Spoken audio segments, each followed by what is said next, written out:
What's going on, guys, and welcome to my final first impressions gameplay on the map Egypt. This is the War Machine DLC, and honestly I'm really enjoying these maps. My first impressions of Egypt then. Really great map. Really love playing it. I dropped 49 kills in this game, I believe, and I was using the MP40 with the Airborne Division. Now, in all honesty, I have to say that this map is very SMG dominant. Now, the reason I say that is because it's a close quarters map. Yeah, it's a fairly big map, but there is lots of close quarters in this map. As you guys can see, there's little tunnels and little routes everywhere and flanking routes everywhere. In this gameplay, there is examples of me flanking the enemy team multiple times in the hard point and getting multiple kills out of it. Now, another thing I have to say is that I like that there's like a plane crash there, that you can get on top of that area on the right hand side there on the map. You can actually get on top of that. And obviously this central area right here, you can see how much cover there is. You can jump behind cover, take cover behind the pillars, pop back out and juke people out all the time. It's a lot of fun, and you will see me do it multiple times in this gameplay, where I take that to my advantage and where I just absolutely destroy people because they get the first shot on me, I take cover, I pop back out, and I'm able to take them out. Now, some cases it didn't actually work out for me, in other cases it worked out very well, and that is just something that you've got to consider when playing a map like this. Now, I want to say to Sledgehammer Games, you made a fantastic looking map when it comes to Egypt. How does it play though? Very fast, honestly, if you get into the right lobby and the right game mode. If you get into the wrong lobby and it's on TDM or kill confirmed, it's slower than a slug on a rainy day or a turtle. Like, you know what I mean? It's just a turtle on ground. It's just so slow. And you know, they say slow and steady wins the race and stuff like that, but honestly, in this map, I prefer people to be aggressive. I prefer people to play like I do, but that's just how I see it. I feel like this map is beautiful. I think like the detailing and the work that went into this map was absolutely incredible. You can see hieroglyphics practically everywhere, and this kid gets absolutely destroyed there. But in all honesty, I love this map and the way it looks. It takes you back to the olden days. To be fair, honestly, this looks like a more modern map than maybe World War II in my opinion. But honestly, the only reason I say that is because of the brighter colour palette that they've used.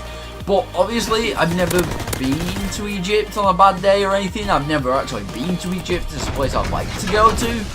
But I honestly know that this looks like Egypt. It does. Like, you guys can see the pyramids on the outside, you can see the Sphinx, you can see all these hieroglyphics and different things, and these little tombs and these like memorials to different things.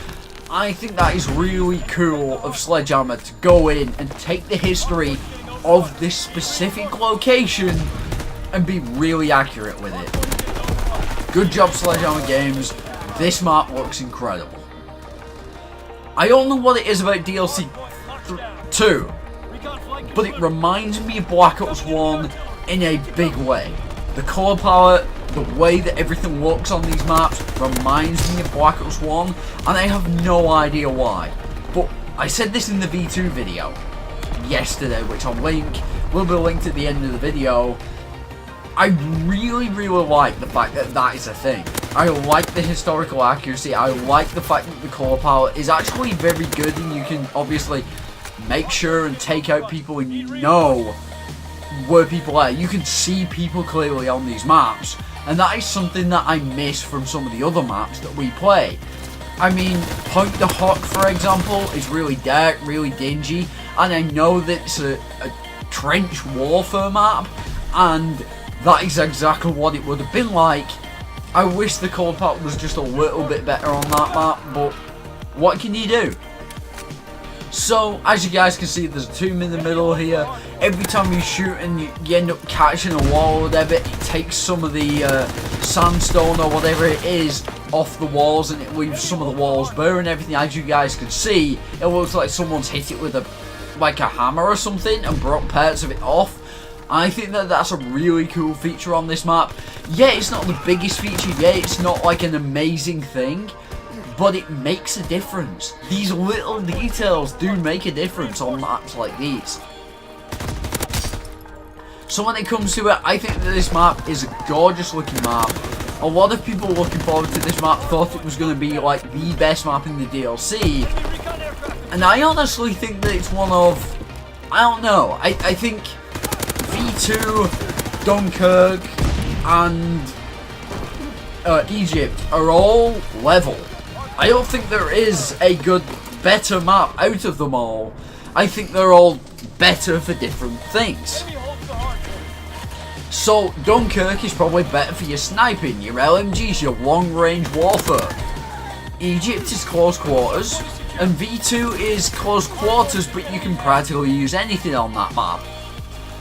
So, yeah, I think that's the way it's worked out, and I love it. I absolutely love it. This map, like I said, looking from above, it's really cool, it looks cool, it's different, it's unique, and we don't have anything like it in this game. And I like the fact that Sledgehammer went away from the European theatre for this map.